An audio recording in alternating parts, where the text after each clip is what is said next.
दोस्तों आईआरडीए एक ऐसा नियम लाने की सोच रहा है। अगर ये नियम आ गया तो 24 लाख इंश्योरेंस एडवाइजर हैं, इनकी दोस्तों लंका लग जाएगी, बंटाधार हो जाएगा। और सिर्फ इंश्योरेंस एजेंट ही नहीं, बीमा जो इंश्योरेंस कंपनियां हैं उनकी भी हालत खराब हो जाएगी।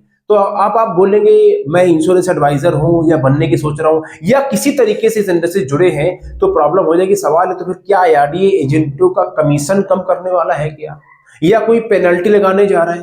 क्या आईआरडीए ऐसा करने जा रहा है जिससे 24 लाख के पूरे इंश्योरेंस एजेंट प्रॉब्लम में पड़ सकते हैं अगर ये नियम आ जाता है? तो दोस्तों बात करेंगे क्या है वो नियम जो लाने की आईआरडीए सोच रहा है, और फिर उसके क्या जमीनी लेवल पे, ग्राउंड लेवल पे उससे क्या नुकसान होंगे उसके ऊपर चर्चा करेंगे। और लास्ट में 3 सवाल पूछूंगा आईआरडीए से, फाइनेंस मिनिस्ट्री से, जिसके सवालों के जवाब अगर वो दे देते हैं तो पूरे इंश्योरेंस इंडस्ट्री की, खासकर एडवाइजर, एजेंट और कस्टमर का बहुत फायदा होने वाला है। तो दोस्तों ये एक बहुत ही प्रैक्टिकल और पावरफुल इंफॉर्मेटिव वीडियो है। जैसा कि आप जानते हैं मैं ग्राउंड लेवल पे बातें करता हूं जो आपके और कस्टमर्स के लिए और एजेंट के हित में होती है। तो दोस्तों मेरा नाम है रवि चाल, I am the founder of phone system and high ticket closing master. ये जो दोस्तों चैनल है इसका पर्पज है लोगों को पैसों के बारे में, फाइनेंस के बारे में एजुकेट करना, और जो फाइनेंशियल एडवाइजर है उनको ग्राउंड लेवल पे ट्रेनिंग देना, मोरालिटी के साथ में कैसे बिजनेस करते हैं ये सिखाना, और 1 लाख लोगों को फाइनेंस से फ्रीडम दिलाना उनको एजुकेट करके। तो आप इससे जुड़े रहेंगे ताकि इस तरह की जो इंफॉर्मेशन है वो आप मिस ना करें। दोस्तों बात करते हैं आईआरडीए क्या है जो बदलाव लाने की सोच रहा है। देखिए आईआरडीए ने जितनी भी लाइफ इंश्योरेंस कंपनी है भारत में, 26 इंश्योरेंस कंपनी है, इनको आईआरडीए ने कहा है कि आप जो फ्री लुक पीरियड होता है उसको बढ़ा के 30 दिन से 1 साल कर दीजिए। मैं इस बात को आराम से समझाता हूं। आईआरडीए चाहता है कि जो फ्री लुक पीरियड है कस्टमर को वो 1 साल कर दिया जाए। अब सवाल ये, फ्री लुक पीरियड क्या होता है? दोस्तों फ्री लुक पीरियड क्या होता है इसके बारे में बात कर लीजिए। आप चाहे कस्टमर हैं या एक एडवाइजर हैं तो आपको ये पता होना चाहिए फ्री लुक पीरियड क्या होता है। तो दोस्तों जैसा कि नाम बता रहा है फ्री लुक पीरियड मतलब क्या है, कोई कस्टमर अगर पॉलिसी कराता है तो अभी इंडिया में नियम था, पहले 15 दिन का टाइम था, अब 1 महीने तक, यानी कस्टमर पॉलिसी लेने के 30 डेज, 1 महीने के अंदर वो अपनी पॉलिसी वापस कर सकता है और कंपनी बिना कुछ पैसे काटे उस कस्टमर का पूरा पैसा वापस करती है अगर पॉलिसी फ्री लुक 30 दिन के अंदर है। तो अब आईआरडीए चाहती है कि इस 30 दिन वाले टाइम को बढ़ा के 1 साल कर दो। मतलब क्या है, 1 साल तक अगर कस्टमर अपनी पॉलिसी चाहे तो भैया वापस कर सकता है। अब ये आईआरडीए ने कहा है ऐसा करने के लिए, लेकिन अभी इसमें चर्चा होगी और ये आईआरडीए चाहता है। अब सवाल है 1 साल का फ्री लुक पीरियड कर देना आईआरडीए क्यों करना चाहता है, क्या वजह है क्या है? तो बात ये कि आईआरडीए सोच रहा है भाई मिस सेलिंग खत्म हो जाए। अगर 1 साल का फ्री लुक पीरियड हो जाएगा तो मिस सेलिंग बंद हो जाएगी। लेकिन आईआरडीए ये नहीं समझ रहा कि miss selling free look period बढ़ाने से कम नहीं होगी, बजाय इंश्योरेंस एजेंट एडवाइजर्स को भी इसकी जिम्मेदारी लेनी होगी। और सबसे बड़ी जिम्मेदारी है कस्टमर की। कस्टमर को जागरूक बनना होगा कि लेने से पहले उस चीज को समझे और सोच समझ के लें। लालच में आके एजेंट कमीशन वापस कर रहा है, उसमें लोग पॉलिसी करा लेते हैं और फिर बोलते हैं मुझे एजेंट ने मिस सेलिंग करी। तो गलती जितनी एजेंट की है उतनी भी गलती एक इंश्योरेंस कस्टमर की भी है, उसको भी लेने से पहले चीजों को समझना चाहिए। तो ये दोस्तों आईआरडीए करना चाहता है कि मार्केट से मिस सेलिंग कम हो जाएगी। अगर 1 साल तक कस्टमर पॉलिसी चाहे तो सरेंडर करा सकता है, लेकिन अभी नियम आया नहीं है, लाने की सोच रहा है। इसके आर्टिकल भी है, मैं लिंक पे डाल दूंगा। अब सवाल ये मन में होगा कि आईआरडीए अगर ये मान लो कर देता, अगर ये नियम अप्लाई हो जाता है तो इसके ग्राउंड लेवल पे इससे क्या नुकसान होगा एजेंट को और इंश्योरेंस कंपनी को? समझिए, भारत के अंदर आज भी लाइफ इंश्योरेंस एक पुश प्रोडक्ट है। क्या बोला मैंने? It's a push product. लोग खरीदना नहीं चाहते, बड़े नखरे करके घुमा फिरा, उनके लिए लाइफ इंश्योरेंस खरीदना, इन्वेस्ट करना सबसे लास्ट प्रायोरिटी होती है। मेंटालिटी क्या है? खाओ पियो मौज करो, पैसा कमाओ उड़ाओ, और अगर कम पड़ जाए तो लोन ले लो, उधार ले लो, और कम पड़ जाए तो क्रेडिट कार्ड से उधार ले लो और फिर घूमते रहो। ये मेंटालिटी लोगों की, खाओ पियो मौज करो, क्या करना है? तो लोग सेविंग करना नहीं चाहते। और गलती से अगर लाइफ इंश्योरेंस करा भी लिया और जब पता चल रहा कि यार 1 साल तक पॉलिसी बंद करा सकते हैं, तो जहां कोई इमरजेंसी कोई प्रॉब्लम आएगी, बोलेंगे यार वो बीमा कराया था ना, अभी देखो उसमें 9 महीने हुए हैं, काम करो इसको बंद करा दो, आगे फिर बीमा करा लेंगे, अभी कोई आवश्यकता तो है नहीं। क्योंकि लोगों को लगता है ये इंश्योरेंस की आवश्यकता क्या है ना, तो वो प्रायोरिटी है नहीं। तो होगा क्या कि जो कस्टमर बीमा कराएगा और जैसे कोई पैसे दिक्कत पड़ी तो 1 साल के अंदर पॉलिसी भैया बंद करा दो, खत्म मामला। अब हुआ क्या, देखिए इससे 3 लोगों को नुकसान हो रहा है। ये गहराई पे चर्चा मैं करता हूं मेरे चैनल पे। पहला नुकसान किसको होगा? सबसे पहला नुकसान होगा इंश्योरेंस कस्टमर को जिसने पॉलिसी कराई है। अगर उसने सही पॉलिसी लिया है अपने पर्पस से, चाहे वो टर्म प्लान लिया हो उसने या कोई इन्वेस्टमेंट प्लान लिया हो रिटायरमेंट के लिए, कुछ भी, अगर वो सही प्लान उसने लिया और उसने पॉलिसी बंद करा दी, नुकसान होगा। क्यों बंद करा दिया? अब आगे खरीदेगा नहीं खरीदेगा पता नहीं है, तो उसके सारे बेनिफिट खत्म। दूसरा नुकसान हुआ इंश्योरेंस एजेंट का, एडवाइजर का। देखिए एक इंश्योरेंस एडवाइजर भी एक प्रोफेशनल पर्सन है, जैसे वकील है, डॉक्टर है, वो भी एक प्रोफेशनल पर्सन है, उसके भी समय की एक वैल्यू है। वो कोई टाइम पास फर्जी आदमी नहीं बीमा एडवाइजर, उसकी भी एक रिस्पेक्ट है, राइट, उसकी भी नॉलेज है। अब उसने मेहनत करके कस्टमर को पॉलिसी दिया था और उसने 9 महीने में पॉलिसी बंद करा दी, तो जो ये इंश्योरेंस कंपनी है जो उसको एजेंट को कमीशन के तौर पे दिया था, वो इंश्योरेंस कंपनी एजेंट से कमीशन एज ए क्लॉबैक के रूप में उसे वापस मांग लेगी। तो इधर बेचारा एडवाइजर कस्टमर को रेडी कर रहा है, उसको सर्विस दे रहा है, सब कुछ कर रहा है, और पॉलिसी हुई और कस्टमर ने पॉलिसी बंद करा दी, तो एजेंट का तो पूरा का पूरा मेहनत बेकार गया। नुकसान कस्टमर का हुआ और एजेंट को कुछ हुआ नहीं। और जो इंश्योरेंस कंपनी है, चलिए वो कमीशन तो एजेंट से वापस ले लेगी, लेकिन जो इंश्योरेंस कंपनी भी बिजनेस कर रही, जो उसने पॉलिसी दिया था, वो कंपनी को भी नुकसान हुआ। क्यों? कुछ बिका ही नहीं।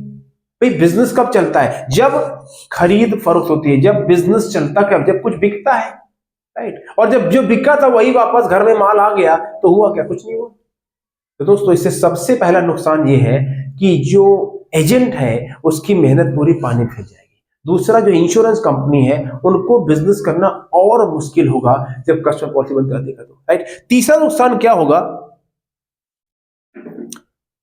राइट, एजेंट का पूरा मेहनत बेकार होगी। अब जो सवाल ये है, ये सवाल देखिए बड़ा गहराई से पूछने वाली बात है।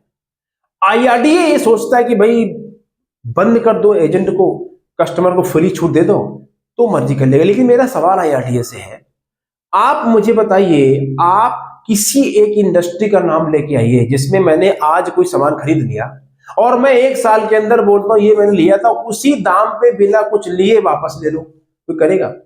आज मैं एक शोरूम से कार लेके आता हूं, अरे भाई साहब 1 साल की बात तो छोड़ो, अगर शोरूम से कार बाहर निकल जाए, अगर 10 लाख की कार है, शोरूम से कार बाहर निकल भर जाए और उसके बाद उसे पूछो शोरूम वालों से खरीदोगे? हाँ खरीदेंगे। कितने की लोगे? 8 लाख के लेंगे, बेच दो।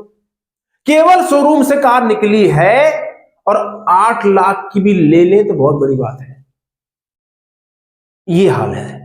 अच्छा, मैं प्रॉपर्टी खरीद लेता हूं और 1 साल बाद बोलूं भैया बिल्डर से नहीं, हमको प्रॉपर्टी खरीदना नहीं है, वापस करो, करेगा? मैं सोना खरीद लाता हूं, लेगा ज्वेलर, बोलेगा ये मेकिंग चार्ज, फलाने चार्ज, ढिकाने चार्ज, और सोना रेट घट गया तो घटा वो मिलेगा। मुद्दा क्या है? मुद्दा ये है कि किसी भी प्रोडक्ट्स में जब वो चीज बिक जाती है तो ये जिम्मेदारी कस्टमर की है कि यार वो लेने से पहले सब कुछ करे। हर जगह आप एक इंश्योरेंस एजेंट को ब्लेम नहीं कर सकते हैं यार, आप भी तो कुछ देख रहे हैं, जागरूकता बढ़ रही है। तो मेरा ये सवाल आईआरडीए से कि आखिरकार आप ऐसा क्यों करना चाहते हैं? क्या सारे एजेंट मिस सेलिंग कर रहे हैं क्या?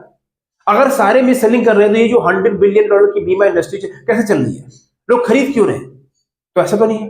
हाँ, ये काबिले तारीफ काम करने का प्रयास कर रहे हैं, लेकिन हर जो कदम आप लेने जा रहे हैं वो ठीक नहीं है, ये बात आईआरडीए को समझना पड़ेगा। तो मेरा पहला सवाल आपसे ये है, आपको जवाब देना है कि क्या जो आईआरडीए ये 1 साल का फ्री लुक पीरियड करना चाहती है ये सही है या गलत? देखिए जवाब देंगे, कमेंट्स करेंगे, तो मुझे बल मिलेगा, मैं आपके लिए इस तरह की जानकारी वाले वीडियो बनाता रहूंगा। नहीं देंगे तो मैं तो अपना काम कर ही रहा हूं, आप भी कुछ करिए, टाइप कीजिए कि ये जो आईआरडी करना चाहता है ये सही है या गलत है, और इसको शेयर कीजिए। और अब 3 सवाल पूछता हूं आपके लिए आईआरडी और भारत सरकार से कम इसको 5 लोगों को शेयर कीजिए ताकि लोगों को इस बारे में जानकारी मिले। आप कस्टमर है तो मैं कस्टमर खिलाफ नहीं बोल रहा हूं, मैं जानता हूं कि कहीं ना कहीं इससे कस्टमर को एक आजादी मिल जाएगी 1 साल, लेकिन वो बात सही नहीं है, वो बात सही नहीं। बहुत से लोग म्यूचुअल फंड में एसआईपी कराते हैं, अब उसमें होता क्या, पैसा निकाल सकते हैं, तो एसआईपी करा रहे थे, 2 साल चली पॉलिसी एसआईपी, अब थोड़ा मार्केट गड़बड़ हुई, बेकार है, निकाली, जो सेव किया सब खत्म कर दिया।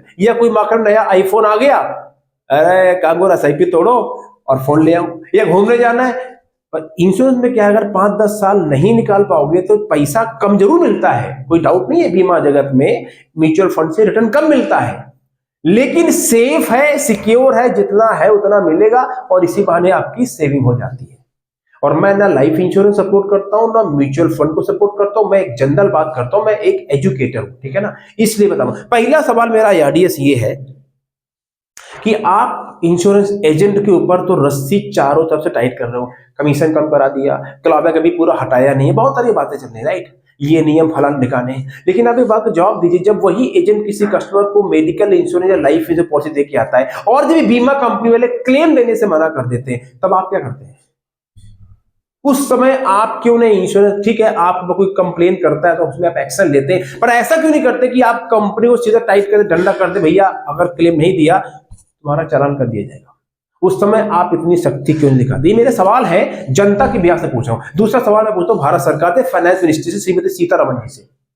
उनसे मेरा सवाल ये है कि आपकी छवि, जो सीतारमण ताई जी हैं, उनकी छवि बहुत ही ईमानदार और कर्मठ फाइनेंस मिनिस्टर की है, वो सही भी है, वो किसी सुनती नहीं है, लेकिन आज तक 3 साल से आप ये कह रहे हैं कि हम जीएसटी हटाएंगे बीमा से। पिछले साल 24,000 करोड़ रुपए बीमा जगत से आपने जीएसटी के रूप में खींच लिया।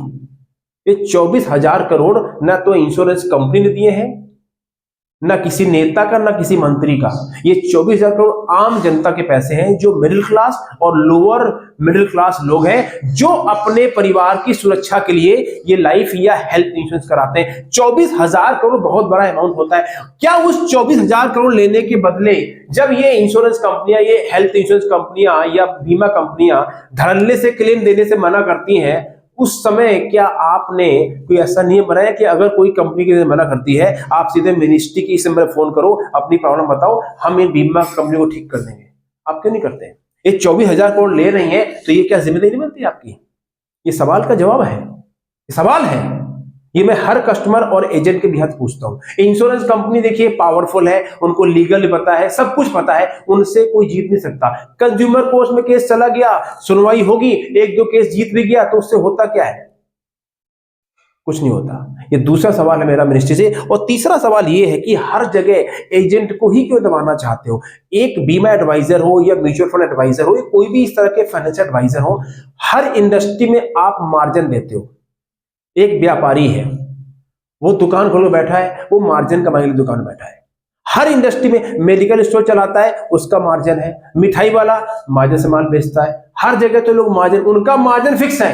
लेकिन आईआरडीए और सेबी दोनों पीछे पड़े रहते हैं बीमा एजेंट के और म्यूचुअल फंड एडवाइजर के। भैया तुम्हारा मार्जिन हम कम कर दें, क्यों कम कर दोगे भाई?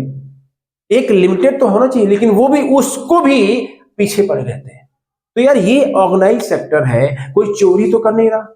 जो मार्जिन है वो इंश्योरेंस कंपनियां या म्यूचुअल फंड कंपनी देती है। अब उसमें आप इतना ज्यादा उसको दबा दोगे, निचोड़ दोगे, जब उसको पैसे बचेंगे नहीं बेचारा, तो क्या बेचेगा और क्या करेगा? ऊपर से क्लाइंट डिस्काउंट मांग लेता है। तो हर तरफ से लोड अगर बीमा एजेंट के ऊपर आ जाएगा तो कहां जाएंगे वो? क्या करेंगे? इंडस्ट्री कौन चलाएगा? देखिए, बैंक वाले बीमा जगत को नहीं चला सकते, वो बेचते हैं क्योंकि कस्टमर होता है उनके पास में, और उसका वो फायदा उठाते हैं। बीमा जगत तो पूरा भार इंश्योरेंस एजेंट के कंधे में है, यही लोग इंडस्ट्री चलाते हैं, यही कस्टमर को सर्विस देते हैं। ऐसी म्यूचुअल फंड इंडस्ट्री का पूरा भार म्यूचुअल फंड एडवाइजर्स के ऊपर है। ये जो बड़ी बड़ी लोग बातें करते हैं आके सोच रहे हैं, उनसे कुछ नहीं हो रहा। जो ग्राउंड लेवल पे एडवाइजर काम करता है वही इस इंडस्ट्री को चलाता है, और उनको ही अगर आप ऐसा सताते रहोगे तो क्या होगा? दोस्तों ये मैं बातें कर रहा हूँ, ना मैं आईआरडी को ब्लेम कर रहा हूँ, ना फॉरेंसिस्टी को, ना सेबी को। मैं यहाँ पे कुछ सवाल पूछ रहा हूँ जो कि ग्राउंड लेवल पे सच है, और सच बोलने में मैं बिलीव करता हूँ सबके भले के लिए। आप मुझे बताइए कि जो नियम लगाने की सोच रहा है इससे आप कितने सहमत हैं, और जो मैंने 3 सवाल पूछे हैं इन सवालों को आप पहुंचाइए बीमा जगत के आईआरडी के पास में, हेल्थ फाइनेंस मिनिस्ट्री के पास में, ताकि इससे कुछ फायदा हो और इस वीडियो बनाने का उद्देश्य सॉल्व हो। Thank you very much, take care, God bless.